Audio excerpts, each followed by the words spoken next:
Welcome to part 2 of the Jagdpanther, where we complete the model. Fantastic. So look out for that, basically. It's a fine kit, I think, and I don't think we'll do anything extraordinary, particularly in this one. So a quick kind of resume to see where we were at the last moment, and then let's get on with it. We're getting there, aren't we? Not as much as it looks. It is time to put all these different bits together. So, off with the gun and up with the hull. So that's our basic bits.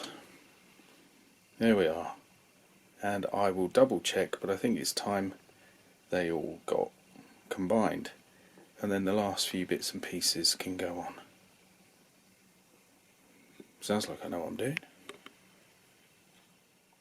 I'm not worrying too much about the horrible join on the tracks there, because it's going to get covered over by this panel. And I do like these panels, particularly on the Panther, because it always looks a bit gappy to my mind. It is the main thing that sort of troubles me with the Panther. I'd be thinking, oh, that's vulnerable to a shell hit. We'll deal with the track as well in a minute. Obviously, if the track sits down, I can do this, you know. You get a fairly big space, relative, you know. It's a tank. So anyway, you get that. And yeah, it just looks very uncomfortable and very vulnerable. Kind of thing, if you were somebody with like some kind of explosive and you wanted to do damage, you kind of lob something on there and let it chug along and wallop away. So these, love them. Gives it a more complete feel. The other thing is, I'm not going to drop the track down, because I've been thinking about this, because I've been moaning about it and therefore pondering, and if the tank is going forward, then this is where the tension will be. So that wheel will turn, it will pull this straight and tight. So I will leave it and pop that on, and everything should be fine.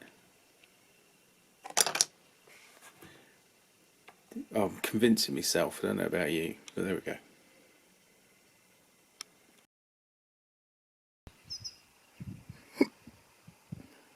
Here we are with our tank. Almost all the bits are on. Just got to put on the cables and the track, spare track, and I've sort of given the paintwork a bit of a texturing. So, oh, and I've got to do the little fella sticking out of his hatch. So yeah, man, cables, spare track, then markings, then a tiny amount of weathering. Not too much at all. So virtually there. And I'm not going to camouflage it, not this time round anyway, so that once again we get to see the tank and the model. Later on I might camouflage it, and I'm thinking about doing some large grey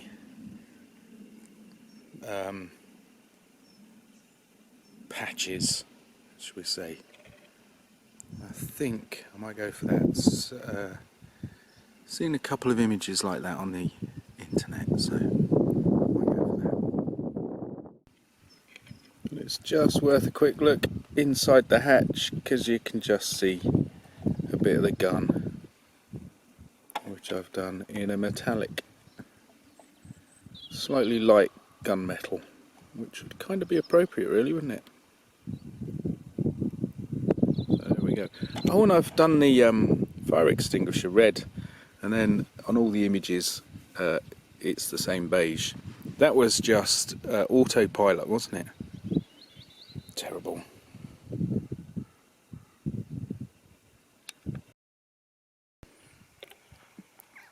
And we are done. Oh, I've just noticed there aren't crosses there. I think on one of the versions there's crosses there. It's just an oversight, forgive me. And you've probably also noticed that the tank commander has no head. And in fact, he isn't really painted or anything. That's because this is just the tank, and I'm going to do I was going to say I'm going to do the heads. I've got a bunch of tank commanders now, and I've got a bunch of old tanks from my youth, as we've been exploring in other films, including another Jagdpanther, and it's got its lid open as well. So I'm going to do a tank commander program probably. And the inspiration is this monogram tank commander, who I always thought was rather good actually under the circumstances, and I dug him out of that box of tricks that we were looking at before, and he must be from when I was 11. I think around about then I just started getting into monogram and other such alien makes of model. So dug him out. Sadly I can't find it. He had a companion who was a lower ranking fellow sitting down. You could do great things with him. Anyway, dug this one out by accident, and he's a little worn, you can see, but rather nice. So let's have a look at some tank commanders sometime soon. Hey, mister. Wow. Ooh. Anyway, get on. And then I'll get some of the old tanks together with some of the newer ones, and that'll be another little show. So at the moment, a Jagdpanther by Tamiya. Somebody put a message on one of the episodes of this and said, basically, you know, you're saying this is new and marvellous. It's from about 1996, mate. It's like, oh dear. I think my answer was, have I been away that long? Because I really thought this was quite a modern one. But there we go. Anyway, it's done. The parts are on, the paint is on, and there's just 2 crosses to go. I consider that done these days.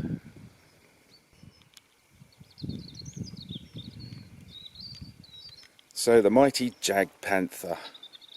I'll look into the history a bit more in detail when I get the oldie out as well and we put them together.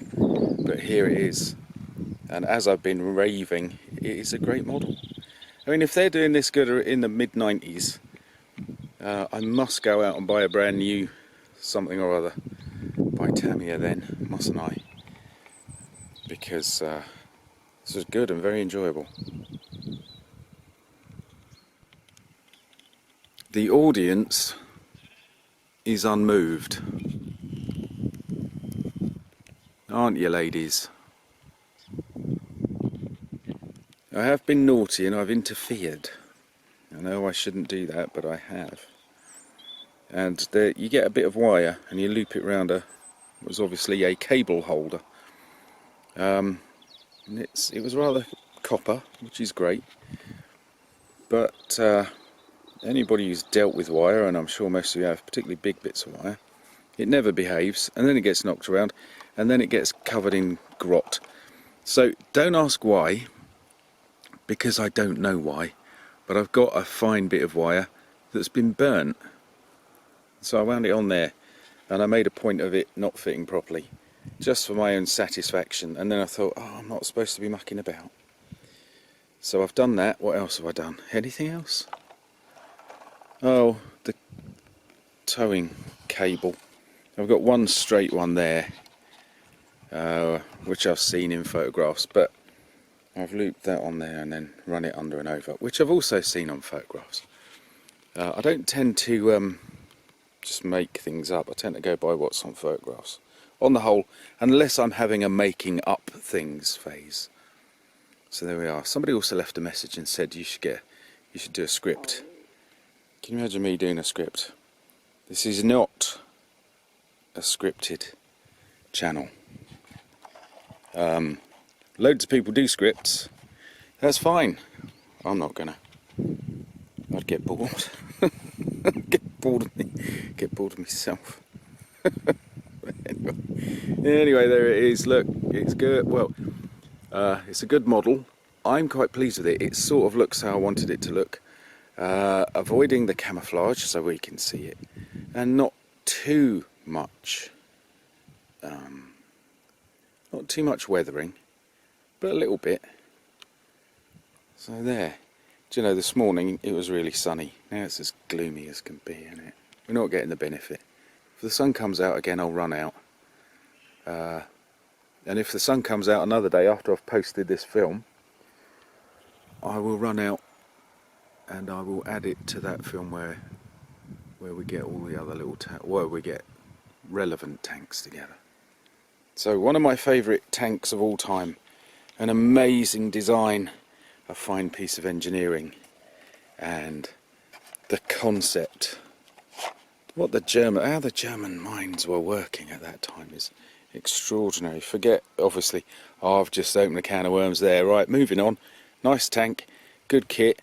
Cheers, bye. Should have done a script.